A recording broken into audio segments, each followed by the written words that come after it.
L'Association pour la promotion des jeunes ruraux, APROGER, point focal de l'Office national des produits agricoles du Congo, en sigle ONAPAC, depuis le mois de septembre 2024, vient de s'acquitter des obligations et exigences de cet office, à savoir en premier lieu de disponibiliser de l'espace agricole, puis procéder à la mise sur pied des germaux pépinières des produits pérennes. En ce lundi 19 janvier 2026, le comité de gestion de l'ONAPAC, dirigé par sa directrice générale, Mimi Monganumbi, accompagné de la directrice générale adjointe ainsi que des experts agronomes, a visité les sites agricoles de l'ONGD APROGER situé au plateau de Bateke dans la commune de Maluku. Ensuite, il a palpé la réalité sur le terrain en termes de travail fourni par le point focal de cet office en rapport avec la mission qui leur a été confiée lors de la désignation. Il faut noter que cette mission a débuté dans la province de la République démocratique du Congo, s'est poursuivie. L'ONAPAC a effectué une descente dans la ville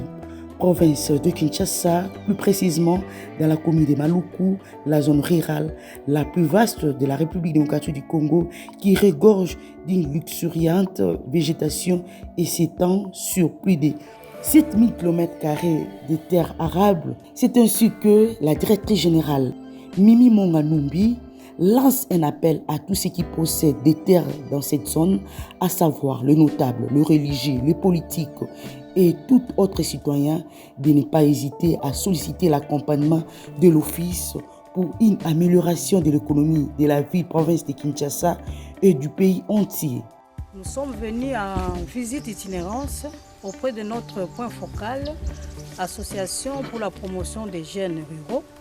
qui est point focal de l'Office national des produits agricoles du Congo, ONAPAC, depuis septembre 2024. Et donc, nous sommes là en visite de germaux pépinières et nous sommes très satisfaits. C'est le comité de gestion en fait qui est descendu, DGDGA. Nous avons constaté que déjà, Madame l'honorable Frida Mouchi, elle est très impliquée dans plusieurs projets agricoles. C'est donc un point focal qui nous donne chaud au cœur. Elle est à Maluku. Maluku, c'est la zone rurale la plus vaste de la République démocratique du Congo. Avec le fleuve qui borde cette commune, c'est une occasion pour nous d'encourager les autres qui ont des terres, que ce soit des politiques, que ce soit des notables, des religieux, de venir auprès de Madame Frida, qui a déjà commencé ce projet Café Cacao, et de voir dans quelle mesure, n'est-ce pas, créer une grande coopérative qui va booster non seulement l'économie de notre ville-province de Kinshasa, mais aussi du pays. Il est possible aussi de faire le café cacao à Kinshasa et la vanille, vous avez vu, vous avez constaté. Ce n'est pas seulement qu'on doit se trouver dans le fin fond de la RTC, non. Nous encourageons tous ceux qui ont des terres encore à venir auprès des mamans. Voilà, nous sommes donc dans une mission d'itinérance, d'accompagnement technique de nos agriculteurs, de ceux qui ont choisi de travailler avec l'ONAPAC dans la promotion des produits pérennes. Ici, nous avons des germaux pépinières de café, cacao et vanille. Aujourd'hui, les Congolais doivent savoir occuper leurs terres. Je venais de vous dire que Maluku, c'est combien? Maluku, c'est plus de 7000 km² de terres arables. Et donc, nous pouvons récupérer cette place si les Congolais prennent conscience. Ce sont des produits de souveraineté. C'est-à-dire que ces produits sont attachés à la République démocratique du Congo en termes de statistiques. L'Office national des produits agricoles du Congo envoie les statistiques, communique les statistiques aux organisations mondiales du café et du cacao régulièrement pour vous dire qu'il s'agit même d'une diplomatie de la République démocratique du Congo. C'est une affaire des Congolais qui doivent aujourd'hui penser à occuper leurs terres. Et nous allons d'abord continuer nos visites d'itinérance tout autour de Kinshasa pour voir ce que les autres ont fait. Parce que nous devons maîtriser les stocks nationaux, c'est parmi nos missions. Savoir combien on a mis ici, combien on a mis là-bas, qu'est-ce que l'ONAPAC peut faire, comment l'ONAPAC peut encore renforcer davantage. Elle a loué les programmes ambitieux du chef de l'État, Félix-Antoine Tshisekedi Tshilombo, la revanche du sol sur le sous-sol, matérialisée par ministre d'État, ministre de l'Agriculture, qui a lancé une campagne agressive de 300 000 hectares de cacao et 100 000 hectares de café pour une durée de 5 ans, en vue de dépasser le pays premier producteur de ces deux produits. Ici, de rappeler que nous sommes au village Frida Mouchi à Pema, dans le plateau de Bateke, occasion pour l'honorable Frida Mouchi Yaya Yalake de faire visiter au comité de gestion de l'ONAPAC une pépinière de café, cacao, de la vanille et d'autres produits pérennes, tout en sollicitant encore plus d'appui et d'accompagnement technique de l'ONAPAC en vue de couvrir la grande étendue de terre de sa concession. Merci mingi. Mama DG, mama DG. Likambo ya mabele etali biso nyonso tu. Soki toloni tokozala na importance mingi epa bapaya. Tokobanda ko exporter biloko na biso ba produit ya première nécessité. Mboka ekokotisa ba devise. Yango wana na sengela ba mama nyonso tu ba mama honorable. Basi oyo ya bwana totelema biso ba mama soki totelemi mboka kokende liboso totelema tosala bilanga tolona café partout na monde entier bamelaka café to biso nyonso tu totelema soki totelemi tokolonga na domaine ya bilanga mboka oyo bato basaka bilanga mingi mboka ane kendeke liboso totelema mpona développement ya mboka na biso. Mama DG moka moni na miso ke ba semence eza mokie abakisa so ba semence po tosala musala kitoko ya munene ngape na lingaka biloko mikie te na café na lingaka langa o na se bilanga moko de hectares non donc na lingaka biloko minene abakisela biso café vanille cacao amoni na za mabele munene ezo senga pe ba semence belé pour te produire ebelé batamisa pe bazala eboti mingi eboti bien nenga moni yemoko do yemoka moni na miso o baba na lingi na mona amoni ke salami kitoko sikoyo totikeli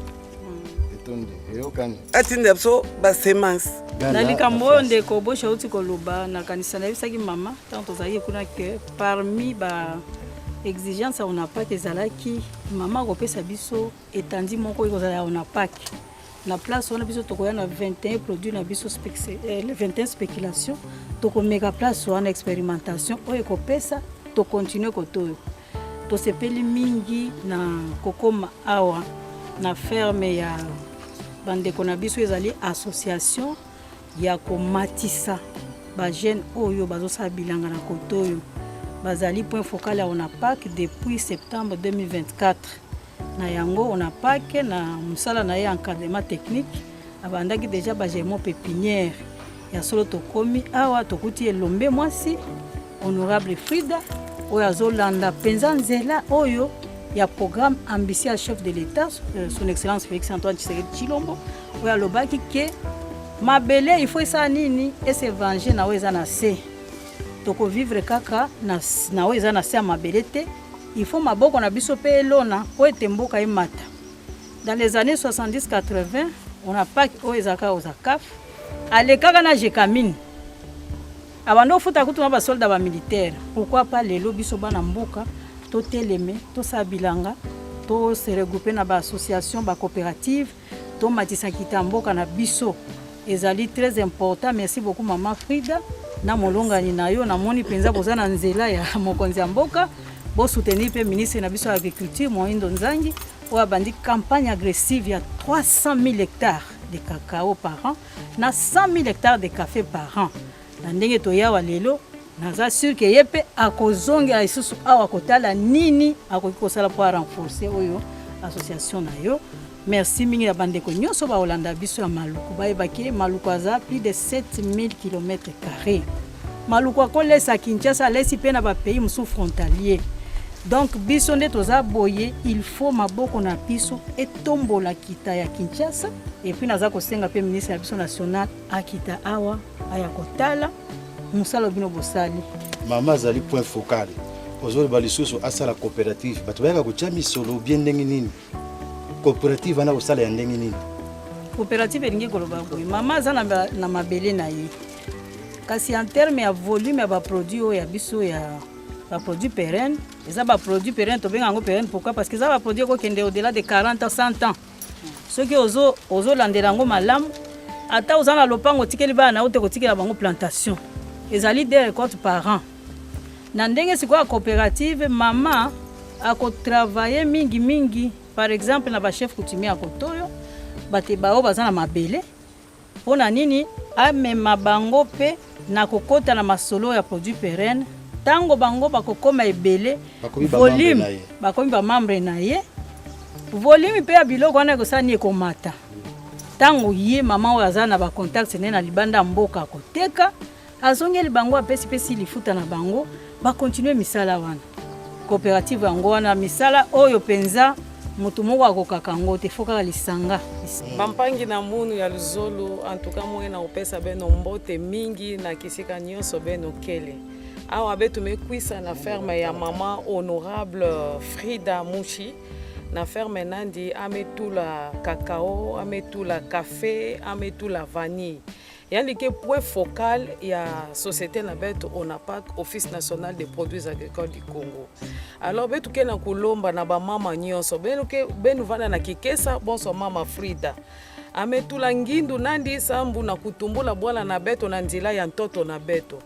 mfumu wabwala mesonga na betu nde betu kutula kaka ngindu na bima ke vana nanti ya ntoto veme betu kukuna mpi na ntoto na betu sambu na kubasika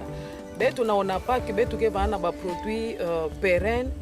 yoke songi kila nde ba produit na ke umila kaka nge metula na ntoto yo ebaka ba 40 50 tititi atange mefwa nge mebika yo alors mama yayi ke nzila betu ke binga na kikonga yandi ke songa nzila amesonga betu nzila ya kukuna café awa na maluku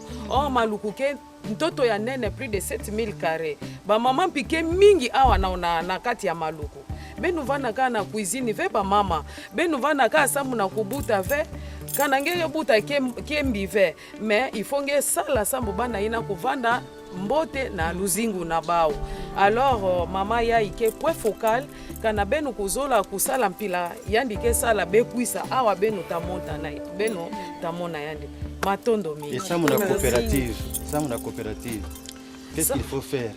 sambu na coopérative il faut kukusa kaka na mama Frida yandi mutu betu ke binga songa nzila na konti ya ONAPAC benu ke mingi ba chef coutumier kele ba mama ke mingi liboko mosi betu ke tubana kikongo yo katula ntilive na ntu alors bekwisa na yandi bevukana ba chef coutumier ba mama même ba fille mère bevukana beno nyonso bekwisa mama Frida tasonga beno inki beno tasala sambo bekwena na ntwala maluku ku se développer matondo